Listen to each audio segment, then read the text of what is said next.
I cannot read all of this. I'm going to be brief and move forward. Keep an open mind on the following perspective on how spiritual parasites, entities, may be manipulating human affairs through key periods where their possible influence appears to us the most. And I really should pause it there and move forward. I can go on and on. So this is what I'm going to say.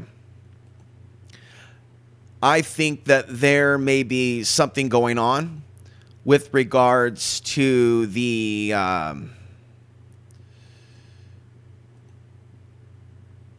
there we go. I believe that there may be something else going on with regards to all the energy from the sun. That energy is used for something, that I see a pattern with this. It's not just about the crime that we see in the news. And there are spiritual components to this.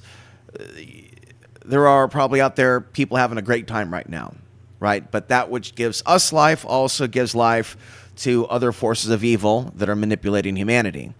That energy is still out there somewhere. These anomalies that have been seen out there, that is still energy that can be used for other purposes. Okay, and so there is something going on, I do believe, with this energy that somehow is giving birth or opening up doorways to other forms of intelligences that have a vested interest in manipulating or redirecting humanity. Okay, so it is the ultimate question. You don't need to be looking at spacecrafts, physical ones, or some sort of a disclosure. There is something going on, but proving it is a whole other thing. This is akin to a more spiritual experience in navigating this world that you were born into, because this is not something that is popularly known in ufology. The connection with solar flares, there's just a lot of ignorance with regards to a lot of limited thinking with regards to the subject. And I want to work to expand awareness. And blogs like this show that I have an interest in meditation and how a group focused, coordinated during such high energy periods may be able to affect their reality. So I'm going to read a little bit here and close on a positive note, give people something to think about that is in the subject of empowering. Okay, so I'm going to abbreviate a great deal of thought on meditation without promoting any specific techniques or methods. But I think it's time to actually talk about a few of them. A great deal of one's success is centering themselves comes from believing and visualizing in your tools working. A large number of online meditation classes can now be found teaching different techniques regarding centering, psychic protection, and grounding to the earth. Many tutorials have been made available in recent years on the internet. You are advised to learn how to meditate without psychologically relying on other humans or healers.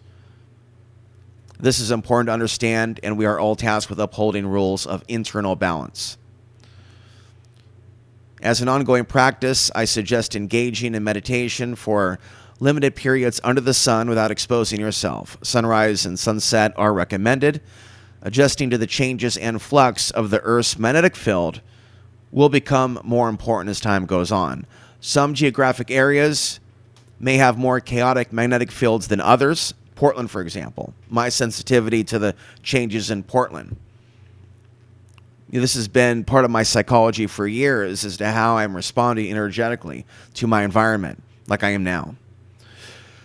This can challenge our mental health and physical health, as studies have found a correlation between heart attacks and geomagnetic storms. There's an area not too far from here where it's an old folks' home, and there are a lot of ambulances that will arrive there during geomagnetic storms. Not this one yet. So I don't believe that all geomagnetic storms have the same physical effect, and some may have a more spiritual or calming effect in the population, whereas others, for whatever reason, seem to cause more unrest. So I talk about Vipassana as a basic meditation, as a basic thing that I am recommending, without teaching it here, but there's many places where one can learn it. One of many types of meditations. I first learned it in 2002. That was a solar maximum period then. So there is a connection with people, I believe, seeking out calming meditations to deal with the monkey mind or intrusive thoughts, things going on with their nervous system, or the like, when there's an increase in solar activity.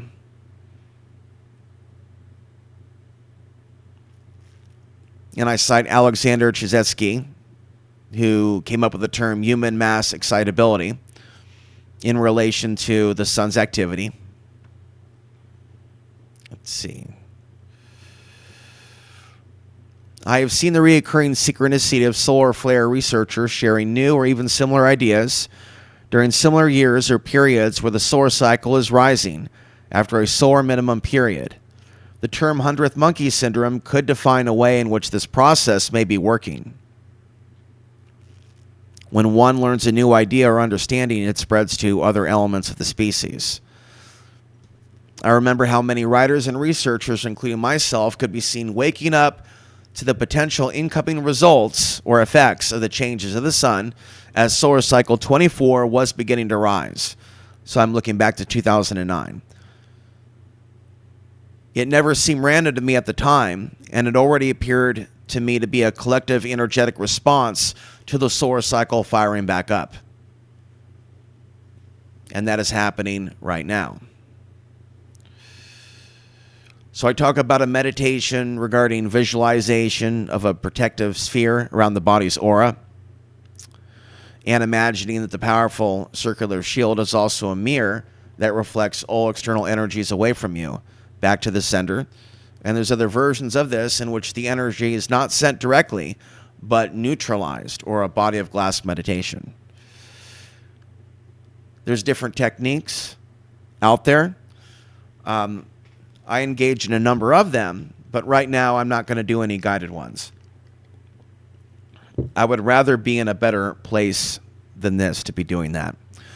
The collective power of intention and thought is powerful and affects the lives of even those that are unaware of such possibilities. This is how we have instantaneous results, which play upon human consciousness, both individual and collective. I suggest that we tap into the power of collective prayer and the idea of manifesting for the highest good. We are already unconsciously manifesting some things that we rather not have in our lives or world. I believe in living real spiritual principles as well as invoking the true creator of this universe. I have come to my conclusions on my own, and I feel guided to highlight the ideas of others that have something important to contribute to this concept. Burl Payne, the author of The Spin Force and the Power of Non-Thought, has contributed a great deal of insight into the potential power that humans may be able to affect the sun's activity through the process of synchronized same-time mass meditations. He believes such meditations may be able to calm the sun and/or our planet's magnetic field. His ideas on the geomagnetic storm connection to warring behavior were the first things that I read about that pertain to the human behavior response to solar flares. I later saw with my own eyes the correlations on the streets of my city, in Portland, Oregon, and beyond in the news.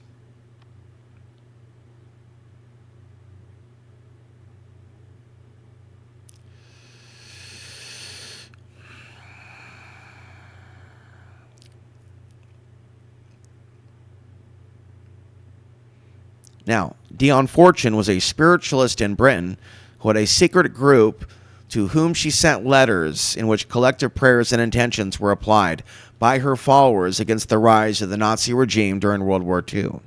She organized groups of meditators to put their minds together to derail the movements of the Third Reich, even targeting the fear of the power of their synchronized meditations.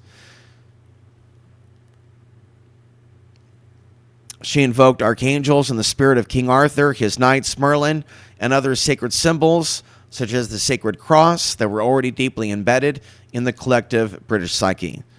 There are also dark applications of such imagery. How can a few focused, morally based individuals create a miracle for themselves, either individually or collectively, in a time of emergency or chaos? The power of solar energy may deepen the amount of energy available to work with, regardless of the intentions. Baptizing oneself in the light of God, declaring "Thy will, not mine, be done," and visualizing God's protection in action is already a traditional go-to for humanity in times of crisis.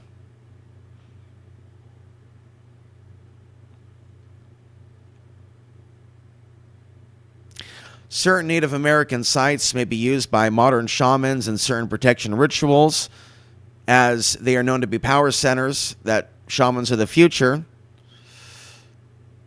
might be activating in a time of emergency. Certain sites used during World War II became active with ritual after the U.S. was attacked by the Japanese in 1941, indicating that there is a known history of shamanic response to perceived threats to the country.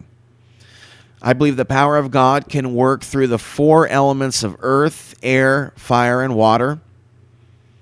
Misuse of the elemental forces by corrupt minds and leaders likely spells bad luck, maybe even blowbacks of entity thought forms, if their own house isn't clean. That would be people without spiritual protection or discernment with what they're working with.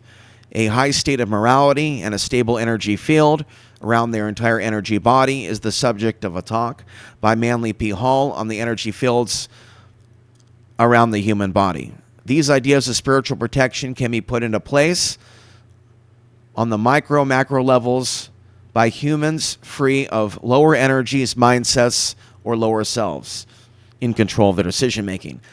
No one is perfect, but a friendly, spiritually grounded community based on justice, truth, fairness, and true equality may fare better than the magicians with weapons that occasionally steal what does not belong to them while supporting the oppression or genocide of others.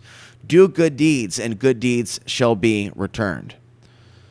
I'm going to stop there and conclude with this. How might humanity overcome its slavery through focused collective effort or prayer? Humanity could be asleep to a collective superpower that only works fully when we work together and truly live lives based on spiritual principles and natural universal law. Humanity could be on track with a date with destiny, where the technology used to separate and control us goes down without warning. From this event, a new world may begin, even if the old structure has to end first. I'll be back with more.